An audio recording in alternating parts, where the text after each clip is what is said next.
Friends, welcome to Nagaveni Achar's kitchen. ಇವತ್ತಿನ ನಮ್ಮನೆ ಅಡುಗೆ ಸಂಚಿಕೆಗೆ ನಿಮ್ಮೆಲ್ಲರಿಗೂ ಸ್ವಾಗತ. ನಮ್ಮ ಅಡುಗೆ ಮನೆಯಲ್ಲಿ ಇವತ್ತು ಯಾವ್ಯಾವ ರೆಸಿಪಿಗಳು ತಯಾರಿ ಆಗ್ತಿದ್ದಾವೆ ಅಂತ ನೋಡೋಣ. ಫ್ರೆಂಡ್ಸ್, ನಮ್ಮ ಚಾನಲ್ನಲ್ಲಿ ಸುಮಾರಷ್ಟು ಕಮೆಂಟ್ಸ್ಗಳು, ಅದರಲ್ಲೂ ರಿಕ್ವೆಸ್ಟ್ ಕಮೆಂಟ್ಸ್ ಬರುವಂಥದ್ದು ಅಂದರೆ ವೇಟ್ ಲಾಸ್ ಮಾಡುವಂಥ ರೆಸಿಪಿಗಳನ್ನು ತೋರಿಸಿ ಅಂತ ಕೇಳ್ತಾ ಇದ್ದೀರಾ. ಫ್ರೆಂಡ್ಸ್, ನಾವು ವೇಟ್ ಲಾಸ್ ಮಾಡ್ಕೋಬೇಕು ಅಂದರೆ ಸಪ್ರೇಟಾಗಿ ಅಡುಗೆಗಳನ್ನು ಮಾಡ್ಕೋಬೇಕಾಗಿಲ್ಲ. ಇಲ್ಲ, ವೇಟ್ ಲಾಸ್ ಮಾಡೋದಕ್ಕೆ ಅಂತಲೇ ಸಾವಿರಾರು ರೂಪಾಯಿ ದುಡ್ಡನ್ನು ಖರ್ಚು ಮಾಡಬೇಕಾಗಿಲ್ಲ. ನಾವು ನಮ್ಮ ಮನೆಯವ್ರಿಗೆ, ನಮ್ಮ ಫ್ಯಾಮಿಲಿ ಮೆಂಬರ್ಸ್ಗೆ ಯಾವ ಅಡುಗೆಗಳನ್ನು ಮಾಡ್ತೀವೋ ಅದರಲ್ಲೇ ಸ್ವಲ್ಪ ಚೇಂಜಸ್ ನಮಗಾಗಿ ಮಾಡ್ಕೋಬೇಕು. ಬುದ್ಧಿವಂತಿಕೆಯಿಂದ ನಮ್ಮ ವೇಟ್ ಲಾಸನ್ನು ಮಾಡ್ಕೊಳ್ಳೋಣ ಬನ್ನಿ. ಮೊದಲಿಗೆ ನುಗ್ಗೆಕಾಯಿ ಬೇಳೆ ಹುಳಿಯನ್ನು ಮಾಡ್ಕೊಳ್ಳೋಣ. ಇದಕ್ಕೆ ಒಂದು ಮಣ್ಣಿನ ಪಾತ್ರೆ ತೊಗೊಂಡಿದ್ದೀನಿ. ಸ್ಟವ್ ಮೇಲಿಟ್ಟು ಬಿಸಿ ಮಾಡ್ಕೊಂಡಿದ್ದೀನಿ. 2-4 ಸ್ಪೂನಷ್ಟು ಎಣ್ಣೆ ಹಾಕಿ ಬಿಸಿ ಆದಮೇಲೆ ಸ್ವಲ್ಪ ಸಾಸಿವೆ ಹಾಕಿ ಚಿಟ್ಕುಡ್ಸೋಣ. ಹಾಗೆಯೇ ಸ್ವಲ್ಪ ಕರಿಬೇವು ಕೂಡ ಹಾಕ್ಕೊಳ್ಳೋಣ. ಸಾಂಬಾರಿಗೆ ಬೇಕಾಗಿರುವಂಥ ಈರುಳ್ಳಿ 2 ಈರುಳ್ಳಿ ತೊಗೊಂಡಿದ್ದೀನಿ. ಇದನ್ನು ಕೂಡ ಸೇರಿಸ್ಕೊಂಡು ಕಲರ್ ಚೇಂಜ್ ಆಗೋವರೆಗೂ ಫ್ರೈ ಮಾಡ್ಕೊಳ್ಳೋಣ. ಮಣ್ಣಿನ ಪಾತ್ರೆಯಲ್ಲಿ ಅಡುಗೆಗಳನ್ನು ಬೇಗನೆ ಮಾಡ್ಕೋಬೋದು. ತುಂಬಾ ರುಚಿಯಾಗಿ ಕೂಡ ಆಗುತ್ತೆ, ಹಾಗೆಯೇ ಹೆಲ್ತಿ ಕೂಡ. ಏನಂದರೆ ಮಣ್ಣಿನ ಪಾತ್ರೆ ಸ್ವಲ್ಪ ಬಿಸಿ ಆಗೋದಕ್ಕೆ ಸ್ಟಾರ್ಟಿಂಗಲ್ಲಿ ಟೈಮ್ ತೊಗೊಳುತ್ತೆ.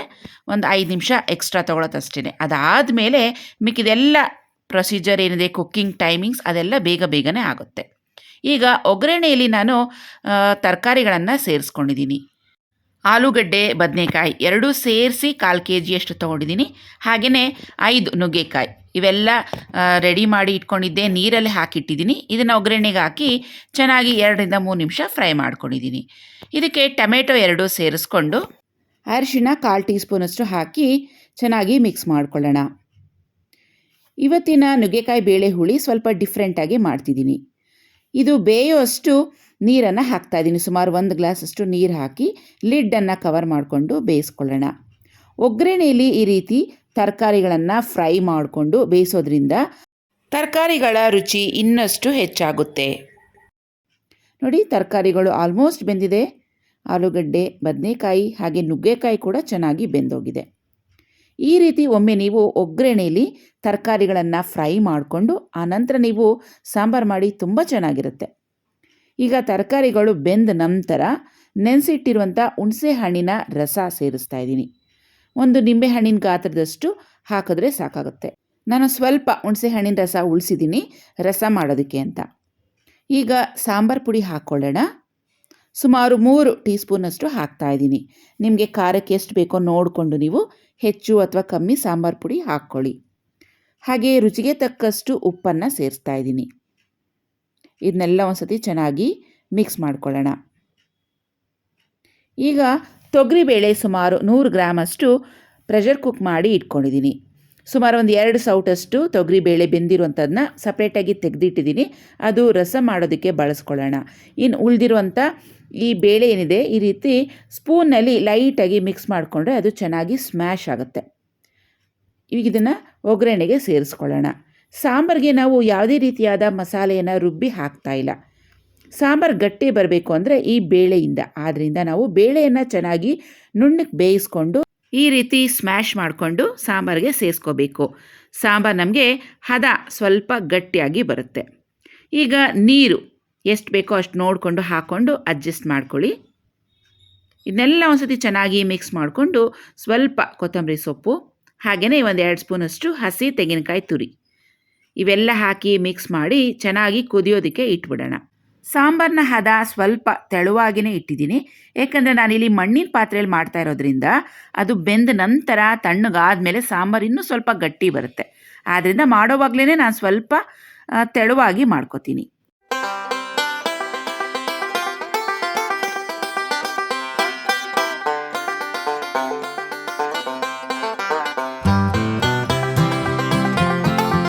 ಎಲೆಕೋಸು ಕಡಲೆಬೇಳೆ ಪಲ್ಯ ಮಾಡ್ಕೊಳ್ಳೋಣ. ಒಂದು ಪ್ಯಾನಲ್ಲಿ 2 ಸ್ಪೂನಷ್ಟು ಎಣ್ಣೆ, ಸ್ವಲ್ಪ ಸಾಸಿವೆ ಹಾಕಿ ಚಿಟ್ಕುಡ್ಸೋಣ. 5-6 ಹಸಿಮೆಣಸಿನ್ಕಾಯಿ, ಹಾಗೆಯೇ ಸಣ್ಣದು 2 ಈರುಳ್ಳಿ, ಸ್ವಲ್ಪ ಕರಿಬೇವು ಇವಿಷ್ಟು ಹಾಕಿ ಚೆನ್ನಾಗಿ ಬಾಡಿಸ್ಕೊಳ್ಳೋಣ. ಇದ್ರ ಜೊತೆಗೇ ಸುಮಾರು 1 ಕಪ್ಪಷ್ಟು ಕಡಲೆಬೇಳೆಯನ್ನು ನೀರಲ್ಲಿ ನೆನೆಸಿ ಇಟ್ಟಿದ್ದೀನಿ. 4-5 ಅವರ್ ನೆನೆದರೆ ಸಾಕು. ನೋಡಿ, ಈ ರೀತಿಯಾಗಿ ಕಡಲೆಬೇಳೆ ಕೂಡ ಈಗ ಒಗ್ಗರಣೆಗೆ ಹಾಕಿ ಮಿಕ್ಸ್ ಮಾಡ್ಕೊಳ್ಳೋಣ. ಈ ಎಲೆಕೋಸಿನ ಪಲ್ಯ ತುಂಬಾ ರುಚಿಯಾಗಿರುತ್ತೆ, ತುಂಬಾ ಚೆನ್ನಾಗಿರುತ್ತೆ.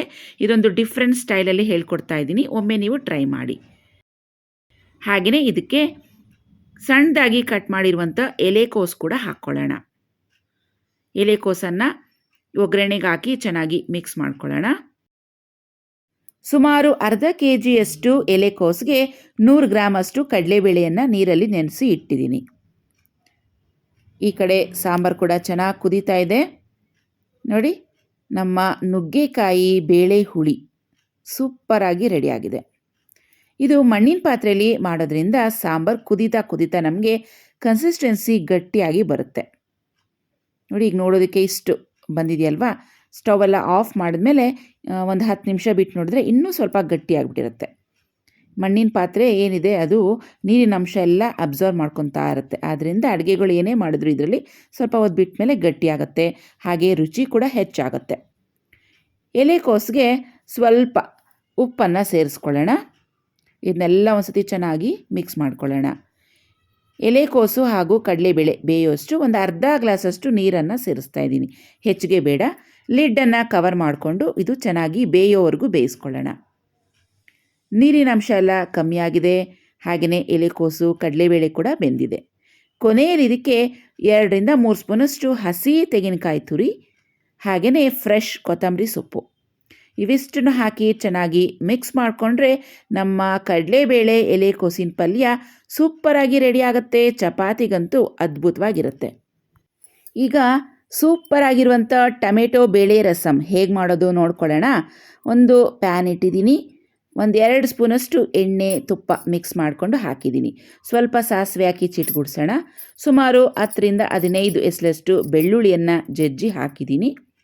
ಹಾಗೆಯೇ ಸ್ವಲ್ಪ ಕರಿಬೇವು, ಸ್ವಲ್ಪ ಒಣಮೆಣಸಿನ್ಕಾಯಿ, ಒಂದು ಅರ್ಧ ಟೀ ಸ್ಪೂನಷ್ಟು ಜೀರಿಗೆ ಇವಿಷ್ಟನ್ನು ಹಾಕಿ ಚೆನ್ನಾಗಿ ಬಾಡಿಸ್ಕೊಳ್ಳೋಣ.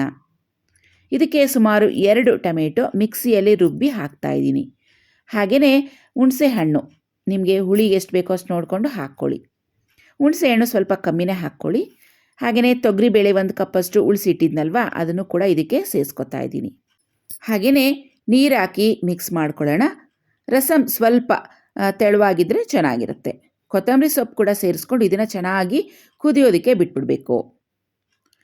ಹಾಗೆಯೇ 1/4 ಟೀ ಸ್ಪೂನಷ್ಟು ಅರಿಶಿಣ, 1 ಸ್ಪೂನಷ್ಟು ರೆಡ್ ಚಿಲ್ಲಿ ಪೌಡರ್, ರುಚಿಗೆ ತಕ್ಕಷ್ಟು ಉಪ್ಪು ಇವಿಷ್ಟು ಸಾಮಗ್ರಿಗಳನ್ನು ಸೇರಿಸ್ಕೊಂಡು ಇದೊಂದು ಸ್ವಲ್ಪ ಚೆನ್ನಾಗಿ ಕುದಿಬೇಕು. ನೋಡಿ, ಟೊಮೆಟೊ ರಸಮ್ ಚೆನ್ನಾಗಿ ಕುದಿದೆ. ಆ ಆರೆಂಜ್ ಕಲರ್ ಪಾಟ್ನಲ್ಲಿ ಆರೆಂಜ್ ಕಲರ್ ಟೊಮೆಟೊ ರಸಮ್ ಮಾಡ್ತಾಯಿದ್ರೆ ಆಹಾ, ಕಾಂಬಿನೇಷನ್ ಎಷ್ಟು ಚೆನ್ನಾಗಿದೆ ಅಲ್ವಾ ನೋಡೋದಕ್ಕೆ. ಉಪ್ಪನ್ನು ಸ್ವಲ್ಪ ಕಮ್ಮಿ ಆಗಿದೆ, ಇನ್ನೊಂದು ಸ್ವಲ್ಪ ಉಪ್ಪನ್ನು ಸೇರಿಸ್ತಾ ಇದ್ದೀನಿ. ರಸಮೆಲ್ಲ ಚೆನ್ನಾಗಿ ಕುದ್ಮೇಲೆ ಕೊನೆಯಲ್ಲಿ ಬ್ಲ್ಯಾಕ್ ಪೆಪ್ಪರ್ ಪೌಡರ್ ಕರಿಮೆಣಸಿನ ಪುಡಿ 1-2 ಸ್ಪೂನಷ್ಟು ಹಾಕ್ತಾಯಿದ್ದೀನಿ. ಈಗ ಒಂದು ಸ್ವಲ್ಪ ಕೋಲ್ಡ್ ಅಲ್ವಾ ಸೀಸನ್ನು, ಸೊ ಇಂಥ ಟೈಮ್ನಲ್ಲಿ ಈ ಥರ ರಸಮೆಲ್ಲ ಮಾಡಿದ್ರೆ ಕೋಲ್ಡು, ಕಾಫು, ಕೆಮ್ಮು ಏನಂತೀವಿ ಅದೆಲ್ಲ ಅವಾಯ್ಡ್ ಆಗುತ್ತೆ, ಕಫ ಕೂಡ ಕ್ಲಿಯರ್ ಆಗುತ್ತೆ. ಈ ಟೊಮೆಟೊ ರಸಮ್ ಬರೀ ರೈಸ್ ಜೊತೆಗೆ ತಿನ್ನೋದಲ್ಲ, ಹಾಗೆಯೇ ಸೂಪ್ ಥರ ಒಂದು ಬೌಲಲ್ಲಿ ಇಟ್ಕೊಂಡು ಕುಡಿಬೋದು, ತುಂಬಾ ಚೆನ್ನಾಗಿರುತ್ತೆ. ಸೂಪರ್ ಆಗಿರುವಂಥ ಟೊಮೆಟೊ ಬೇಳೆ ರಸಮ್ ಈ ಚಳಿ ಮಳೆಗಾಲಕ್ಕಂತೂ ಮಾಡಿಸಿದ ರೆಸಿಪಿ ಅಂತ ಹೇಳ್ಬೋದು. ಈಗ ಅನ್ನಕ್ಕೆ ಇಡ್ತಾ ಇದ್ದೀನಿ. ಸುಮಾರು 1 ಗ್ಲಾಸಷ್ಟು regular Sona Masuri rice daily ಏನು ಯೂಸ್ ಮಾಡ್ತೀವಿ ಅದನ್ನು ಒಂದು ಕುಕ್ಕರ್ಗೆ ಹಾಕಿದ್ದೀನಿ. ಇನ್ನೊಂದು ಚಿಕ್ಕ ಕುಕ್ಕರ್ಗೆ ಸಾಮೆ ರೈಸ್, ಮಿಲೆಟ್ಸ್ ರೈಸ್ ಅಂತ ಏನು ಹೇಳ್ತೀವಿ, ಇದನ್ನು ಬಳಸ್ಕೊಂಡಿದ್ದೀನಿ. ಇದನ್ನು ಸುಮಾರು 2ರಿಂದ 3 ಸತಿ ಚೆನ್ನಾಗಿ ವಾಶ್ ಮಾಡ್ಕೊಂಡಿದ್ದೀನಿ. 1 ಕಪ್ಪಷ್ಟು ಸಾಮೆ ರೈಸ್ಗೆ 3 ಕಪ್ಪಷ್ಟು ನೀರನ್ನು ಹಾಕ್ತಾಯಿದ್ದೀನಿ. ಹಾಗೆಯೇ ಸ್ವಲ್ಪ ಉಪ್ಪು, ಇದರ ಲಿಡ್ಡನ್ನು ಕವರ್ ಮಾಡ್ಕೊಳ್ಳೋಣ. ಹಾಗೆಯೇ ಸೋನಾ ಮಸೂರಿ ರೈಸ್ 1 ಗ್ಲಾಸ್ ಅಕ್ಕಿಗೆ 2 ಗ್ಲಾಸಷ್ಟು ನೀರನ್ನು ಹಾಕ್ತಾಯಿದ್ದೀನಿ. ಇದೊಂದು ಸ್ವಲ್ಪ ಉದುರಾಗಿ ಬರುತ್ತೆ. ಸೊ ಇದಕ್ಕೂ ಸ್ವಲ್ಪ ಉಪ್ಪನ್ನು ಹಾಕಿ ಲಿಡ್ಡನ್ನು ಕವರ್ ಮಾಡ್ಕೊಳ್ಳೋಣ. 2 ರೈಸ್ ಯಾಕೆ ಮಾಡ್ತೀರಾ ಅಂತ ನೀವು ಸುಮಾರು ಜನ ಕೇಳಿದ್ದೀರಾ. ಸೊ ನಮ್ಮ ಮಕ್ಕಳು ಮಿಲೆಟ್ಸ್ ರೈಸ್ ತಿನ್ನೋದಿಲ್ಲ, ಅವ್ರಿಗೆ ವೈಟ್ ರೈಸನ್ನು ಮಾಡಿದ್ದೀನಿ. ನನಗೆ ನನ್ನ ಹಸ್ಬೆಂಡ್ಗೆ ಮಿಲೆಟ್ಸ್ ರೈಸನ್ನು ಮಾಡ್ತಾಯಿದ್ದೀನಿ. ಸಾಮೆ ಅಕ್ಕಿ 2 ವಿಸಿಲ್ ಕೂಗಿಸ್ಕೊತೀನಿ, ಸೋನಾ ಮಸೂರಿ ಅಕ್ಕಿ 1 ವಿಸಿಲ್ ಕೂಗಿಸ್ತೀನಿ. ಈಗ ಎಗ್ ಆಮ್ಲೆಟನ್ನು ಮಾಡ್ಕೊಳ್ಳೋಣ. ಒಂದು ಬೌಲಲ್ಲಿ 5 ಮೊಟ್ಟೆ ತೊಗೊಂಡಿದ್ದೀನಿ. ಇದಕ್ಕೆ ಸಣ್ಣದಾಗಿ ಕಟ್ ಮಾಡಿರುವಂಥ ಈರುಳ್ಳಿ 2, ಸ್ವಲ್ಪ ಕರಿಬೇವು ಸಣ್ಣದಾಗಿ ಹೆಚ್ಚಿರೋದು, ಹಾಗೆಯೇ ಹಸಿಮೆಣಸಿನ್ಕಾಯಿ ಸಣ್ಣದಾಗಿ ಹೆಚ್ಚಿರೋದು, ಇವುಗಳನ್ನು ಸೇರಿಸ್ಕೊಳ್ಳೋಣ. ಹಾಗೆಯೇ ಉಪ್ಪು ಬಹಳ ಕಮ್ಮಿನೇ ಹಾಕಬೇಕು ಮೊಟ್ಟೆಗೆ. ಇವೆಲ್ಲ ಒಂದು ಸತಿ ಚೆನ್ನಾಗಿ ಮಿಕ್ಸ್ ಮಾಡ್ಕೊಳ್ಳೋಣ. ಎಷ್ಟು ಚೆನ್ನಾಗಿ ಇದನ್ನು ಮಿಕ್ಸ್ ಮಾಡ್ಕೊತೀವೋ ಅಷ್ಟು ಫ್ಲಫಿಯಾಗಿ ಬರುತ್ತೆ ನಮಗೆ ಆಮ್ಲೆಟ್. ಆಮ್ಲೆಟ್ ಮಾಡೋದು ಎಲ್ಲರಿಗೂ ಬರುತ್ತೆ, ಆದರೆ ಕೆಲವರು ಹೊಸಬ್ರಿದ್ದಾರೆ, ಬ್ಯಾಚುಲರ್ಸ್ ಇದ್ದಾರೆ ನಮ್ಮ ಚಾನಲಲ್ಲಿ, ಅವರು ಕೂಡ ನಮ್ಮ ವಿಡಿಯೋಸ್ ನೋಡ್ತಿರ್ತಾರೆ, ಅವ್ರಿಗೆ ಹೆಲ್ಪ್ ಆಗಲಿ ಅಂತ ತೋರಿಸ್ತಾ ಇದ್ದೀನಿ. ಸ್ವಲ್ಪ ಕೊತ್ತಂಬರಿ ಸೊಪ್ಪನ್ನು ಸೇರಿಸ್ಕೊಂಡು ಇದನ್ನ ಮತ್ತೆ ಚೆನ್ನಾಗಿ ಮಿಕ್ಸ್ ಮಾಡ್ಕೊಳ್ಳೋಣ. ಈಗ ಸ್ಟವ್ ಮೇಲೆ ಒಂದು ಪ್ಯಾನ್ ಇಟ್ಟಿದ್ದೀನಿ. ನಾನಿಲ್ಲಿ ಸೆಟ್ ದೋಸೆ ಮಾಡುವಂಥ ಪ್ಯಾನನ್ನು ತೊಗೊಂಡಿದ್ದೀನಿ. ಇದಕ್ಕೊಂದು ಸ್ವಲ್ಪ ಎಣ್ಣೆ ಹಾಕಿ ಬಿಸಿ ಮಾಡ್ಕೊಂಡಿದ್ದೀನಿ. ಇದರಲ್ಲಿ ಇವಾಗ ಒಂದು 2 ಸ್ಪೂನಷ್ಟು ಹಾಕ್ತಾಯಿದ್ದೀನಿ.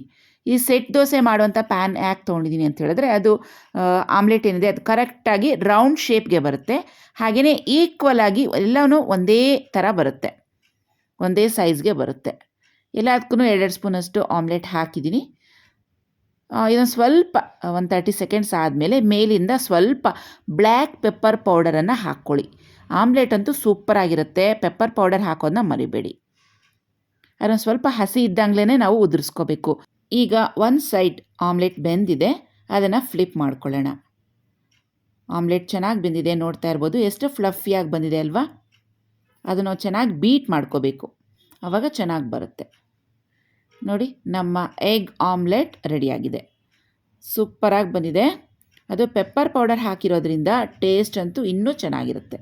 ಸೊ ನಿಮಗೆ ಬೇಡ ಅಂದರೆ ಸ್ಕಿಪ್ ಮಾಡ್ಬೋದು, ಹಾಕಿದ್ರೆ ಟೇಸ್ಟ್ ಚೆನ್ನಾಗಿರುತ್ತೆ. ನಮ್ಮ ಫ್ಲಫಿ ಆಮ್ಲೆಟ್ಸ್ ರೆಡಿಯಾಗಿದೆ. ಇವತ್ತು ಲಂಚ್ಗೆ ಚಪಾತಿ ಮಾಡ್ತಾಯಿದ್ದೀನಿ.